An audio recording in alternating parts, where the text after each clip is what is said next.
Welcome back to the Daily Crypto Roundup, the podcast where we break down the stories that actually move markets, cut through the noise, and keep you ahead of the curve. Today is a big one. Tether is stepping into the US with a brand new fully regulated stablecoin. Gemini has just pulled off one of the hottest IPOs Wall Street has seen all year.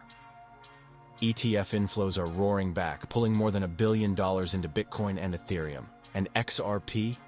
October could be the month that changes everything. Before we dive into the headlines, let's start with today's numbers. Bitcoin, $114,600. Ethereum, $4,470. Solana, $239. XRP, $3.05. Avalanche, $51.90. Dogecoin, 25 cents.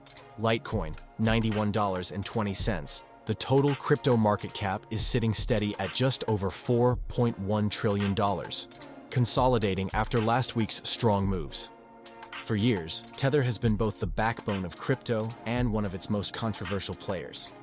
Its flagship token, USTD, is the lifeblood of global trading, powering more than half of all crypto transactions on any given day. The stablecoin market itself has ballooned past $160 billion, and Tether alone accounts for more than $110 billion of that. But USDT has always been shadowed by one lingering doubt. What's really backing it? Now, Tether is making a play that could rewrite its legacy. They're launching USAT, a stablecoin specifically designed for the US market, and this one comes with all the bells and whistles regulators have been demanding for years. It's going to be issued through Anchorage Digital Bank, with reserves managed by Cantor Fitzgerald, and it comes with a promise of full transparency and regular audits. Bo Hines, a former Trump Advisory Council member, has been tapped to lead the project. That's not just a corporate hire, it's a political signal. Tether wants credibility in Washington, and they're willing to bring in someone with connections to get it. Analysts are already reacting. Mark Palmer at BTIG, one of the earliest Wall Street analysts to cover Circle's USDC, told Reuters, "If Tether can deliver on transparency with USAT, it could quickly carve out a share of the regulated US market." The irony is that the company most criticized for opacity may end up running one of the most transparent stablecoins in the world. It's also a direct shot at Circle. For years, Jeremy Allaire, the CEO of Circle, has positioned USDC as the regulated, compliant alternative to USDT.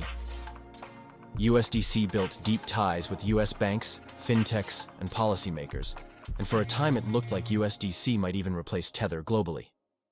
But now, Tether is coming onto US turf with a coin designed to out-regulate the regulator's favorite. Of course, it won't be smooth sailing. Tether's history of controversies can't be erased overnight.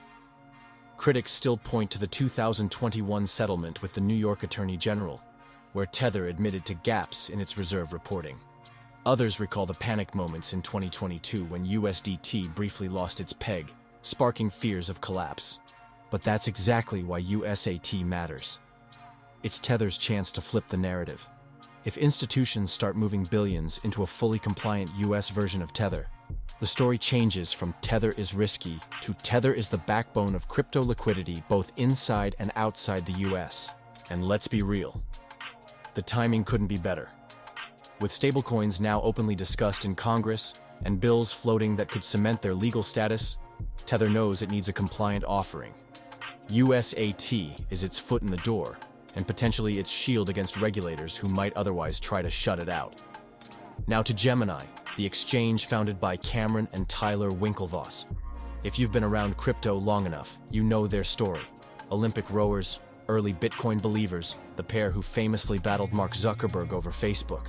They were mocked as too cautious when they built Gemini around compliance and regulation, while Binance and others raced ahead with aggressive growth. But today, that cautious approach looks like genius. Gemini has just raised $425 million in a US IPO, with shares priced at $28 each. That's above the marketed range, and demand was fierce, more than 20 times oversubscribed. Even Nasdaq itself put $50 million into the offering. It's a striking contrast to Coinbase's IPO in 2021. Back then, Coinbase rode the wave of retail euphoria, debuting at nearly $400 a share, only to crash as the market turned. Gemini went the opposite route. Slower growth, stricter compliance, and a narrative centered around being the safest pair of hands in crypto. And Wall Street bought it. Kathleen Smith of Renaissance Capital, who has analyzed IPOs for over 2 decades, put it bluntly. The Gemini IPO demonstrates that the appetite for crypto equity exposure is alive and well. Investors were burned by Coinbase's volatility, so this time they wanted a story of discipline, compliance, and long-term governance. For the Winklevoss twins, this IPO isn't just about money, it's about legitimacy. They were once dismissed as the guys who lost Facebook. Then, they were dismissed as the Bitcoin twins. Today, they run one of the few exchanges that institutions are willing to publicly back. There's also a practical side. With $425 million in new capital, Gemini can expand aggressively. New markets, new products, and maybe even new acquisitions. But the real win is investor confidence. A 20x oversubscription tells you that Wall Street doesn't just tolerate regulated crypto exchanges, it craves them. The question now, can Gemini avoid Coinbase's mistakes? Public scrutiny will be intense. Every quarterly report will be dissected. But if they play it right, Gemini could set the new standard for how a crypto exchange integrates into the traditional financial system. Let's talk about the Bitcoin ETFs, because the flows are staggering. Over the last week, Bitcoin and Ethereum ETFs have pulled in about $1.1 billion combined. Bitcoin led with $642 million. Ethereum followed with $406 million. That's not just noise, that's real capital. And it signals something important. Institutions aren't just dipping into crypto, they're allocating in size. Eric Balchunas, senior ETF analyst at Bloomberg, explained it like this. When you see consistent inflows of this magnitude, it means crypto is moving from being a trade to being a portfolio allocation. Bitcoin is the digital gold sleeve, Ethereum is the digital yield sleeve. Together, they're becoming a structural part of institutional portfolios. Think about that. For years, the story was, if institutions ever come. Now they're here. Pension funds, hedge funds, and even insurance companies are using ETFs as their gateway. For them, it's safer, simpler, and fits neatly into existing compliance frameworks. The balance is also striking. Bitcoin is still the king, but Ethereum is no longer just an altcoin. With nearly $500 million in inflows, it's showing that institutions see it as a serious, long-term play. That's the evolution of Ethereum's narrative, from experimental smart contract platform to institutional-grade asset. If flows like this continue, the effect on price could be dramatic. ETF demand is sticky. It doesn't flip in and out like retail trading. And analysts suggest inflows could double by the fourth quarter if macro conditions, like expected Fed rate cuts, line up with market optimism. Finally, XRP. Trading just above $3, it looks quiet on the surface.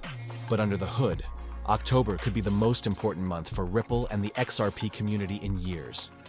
The SEC is due to rule on multiple ETF applications. If approved, it would give institutions a clean, regulated way to allocate to XRP, something they've never had before. Ripple already has partnerships with banking giants like Santander and SBI, and an ETF would add legitimacy and inflows. John Todaro, senior analyst at Needham & Company, summed it up.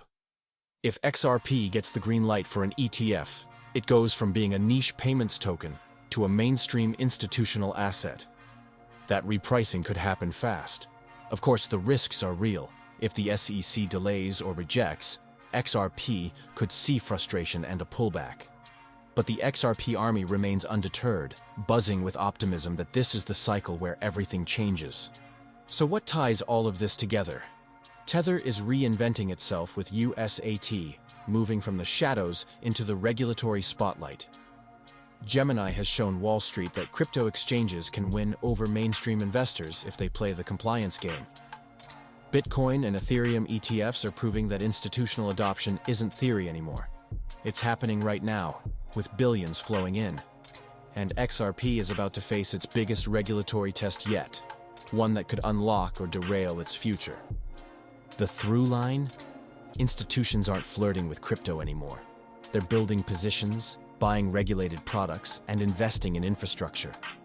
Crypto isn't just speculation now, it's becoming part of the financial system itself. As always, whatever you're holding, keep it safe. I use a Ledger wallet myself, and you can grab one through the link in the description to protect your coins before CBDCs arrive. That's all for today's Daily Crypto Roundup.